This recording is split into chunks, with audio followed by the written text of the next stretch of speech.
Institut Pendidikan Guru Kampus Tun Usin On, kami tidak sekadar mendidik, kami membentuk tunjang masa hadapan negara. Misi kami jelas, melahirkan guru yang kompeten, berjiwa pendidik, melalui program pembangunan guru yang dinamik ke arah pendidikan bertaraf dunia.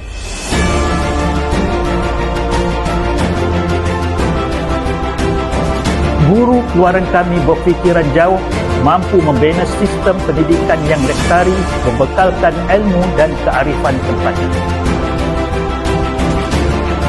Kami lahirkan pendidik yang sihat minda, mampu mewujudkan persekitaran sekolah yang selamat dan harmoni untuk semua.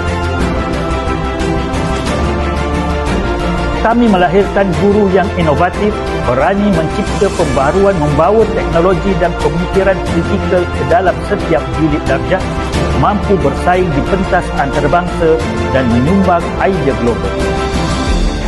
Kami semai budi bahasa dan kepedulikan.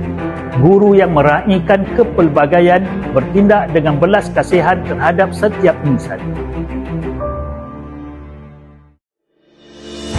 Kami melahirkan pemimpin yang berwibawa, berintegriti dan penuh amanah dalam membawa perubahan ke arah kebaikan.